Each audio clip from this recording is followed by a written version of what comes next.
No matter how bad you want something, no matter how much action you take, you can only receive what you've already given to yourself and what you deem to be true, regardless of external circumstances. Because a lot of us are slaves to our own realities, but it shouldn't be that way, right? Like what you see outside of yourself should not dictate how you feel, because what we feel dictates what we experience. And if you're constantly in this state of lack or this state of worry, this state of anxiety, your reality will continue to reflect that, whether you like it or not, right? And that's why this entire game of reality is a game of emotional discipline. What kind of control do you have over your own energy? How confident are you in the concept, right? In the principle of co-creation? Because if you're constantly consumed by the how, the why, the where, like how it's all going to happen, right? You are essentially creating blockages and delays for your own greater good. Because if you're constantly dwelling on the how, the when, and the where, that is constantly reaffirming doubt that things aren't going to unfold in the way that they should, and that you haven't already received it, and that you aren't capable of experiencing it. You see what I'm saying? So there's no need to concern yourself with all those small little details, because the faith that you have in God is measured by the confidence that you have in yourself. If you were fully aware and you actually had the realization that you're not in this alone, right? That there's a power that is greater than you are, that is greater than I am, that is organizing these series of events. And with that true understanding comes a lot of poise, right? A lot of confidence, a lot of peace, because you're not tripping, you're not worried about nothing, because you understand your only role, your only job in this is to be able to maintain a strong control over the way that you feel, your perception, the way that you describe to yourself, like the stories that you tell yourself in regards to, explanations for why certain things are happening. It's a really powerful skill, man, to be able to know how and when to be subjective. Our minds are just programmed to be so logical. Like it's always looking for factual evidence, right? It's always looking for, you know, like proof of some kind. And we always use our pasts as ways to justify, certain reasonings or certain answers. Like, oh, I wasn't able to achieve this back then, so why would I be able to now? Or I had a friend that wasn't successful with this certain business model, so it's not going to work, right? Like we project past experiences into the future because we're always looking for evidence. We're always looking for some type of proof to give us comfort.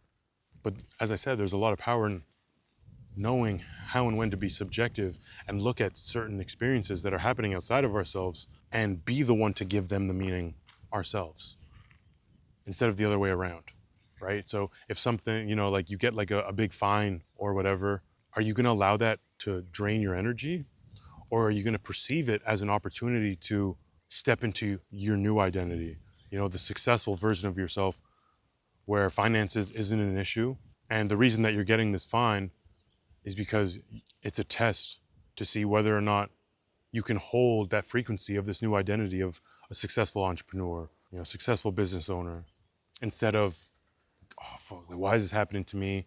It's draining my energy. I have so many other problems, so many other things I got to deal with, right? And then you go down this path of negativity because the illusion has made you a slave to it. But your imagination is your most powerful tool. You can imagine anything you'd like. You have the capabilities of producing the emotions that are associated with your desires right here, right now.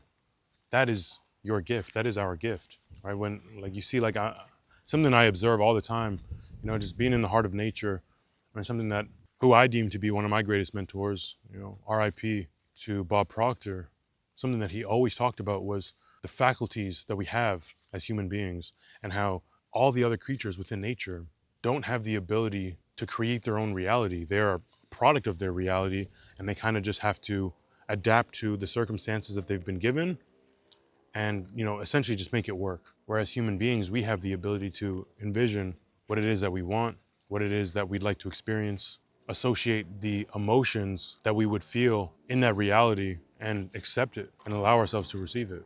Of course, if, you're someone who's new within the reality creation process and really just trying to understand metaphysics, this is not going to be like easy right away, right? It's easier said than done, but it's just a matter of cultivating a certain level of muscle memory, so to speak, to the point where You can think this way without needing constant reminders. But in the beginning stages, you're gonna, like, that's just what it is, right? Like, you're just gonna need to have to constantly remind yourself of getting back to this internal state, because that's what the goal is to make this emotional state natural and effortless.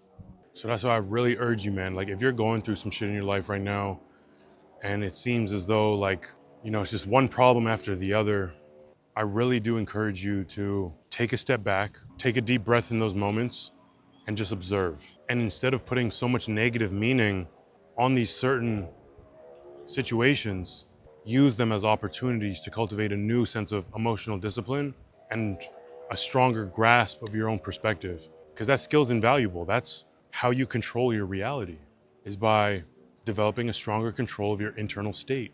And through these little annoying situations that we all have to go through is the perfect opportunity for you to get stronger, right? Because it's not supposed to be super easy, because if it was, it wouldn't be as gratifying once you achieve this level of internal conviction that you can be whatever character that you want to be in this reality, you know?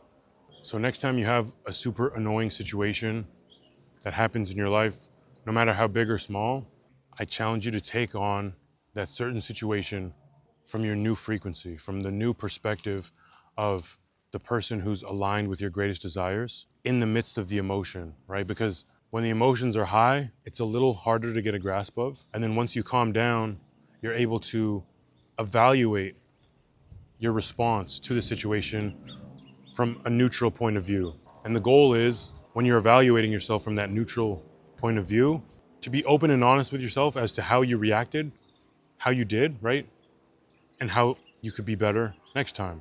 And that's why we really shouldn't take these opportunities for granted, man.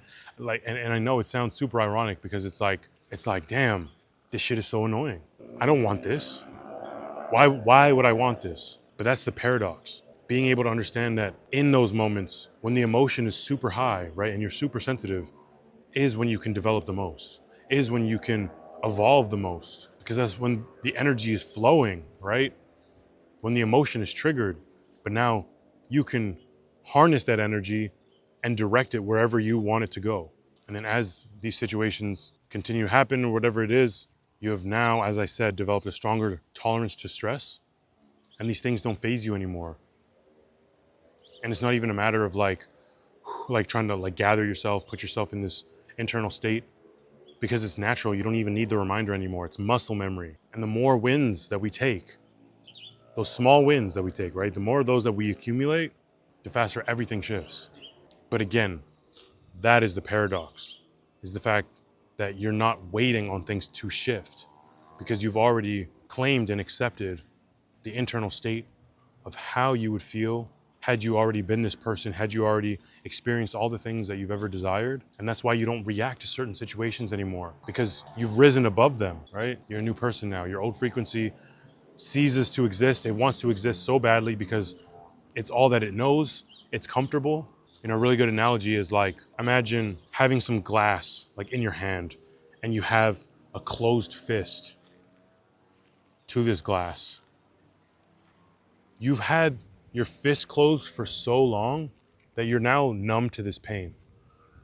As painful as it is, right? Like it's glass in your hand. And the moment you start to slowly release it, you're gonna start to feel the discomfort. And I'm speaking directly to your old frequency and stepping into your new frequency. Letting go of the person that you've been for so long, right? And it's gonna be painful, it's gonna be uncomfortable, because you don't even understand how much pain you're in right now, because it's all you know. You've had a clenched fist for so long. And the moment you attempt to let go of it consciously is the moment where things begin to get a lot more uncomfortable. But it is a necessary part of this process. So it isn't something that you should resist, because your tolerance to discomfort throughout this process will continue to elevate. So as long as you're persistent, and I know you will be, but now it's just a matter of applying these concepts when you're actually being tested, and not just consuming this information and not doing anything with it, right? Because it's a lot of things that, like I know with myself, a lot of this information, like no one owns this information. Like these are universal laws, but it's just a matter of reminding yourself of these concepts. So then when you're living, throughout your everyday life, like you're not dependent on reminders anymore. You know what I'm saying? You're no longer reactive. You don't react to things outside of yourself because you know that there's a bigger picture, and you've already embodied a higher level of emotional discipline that goes far beyond any of these small inconveniences that go on in our lives. Love y'all so much, man. I'm gonna catch y'all next video. It's KT.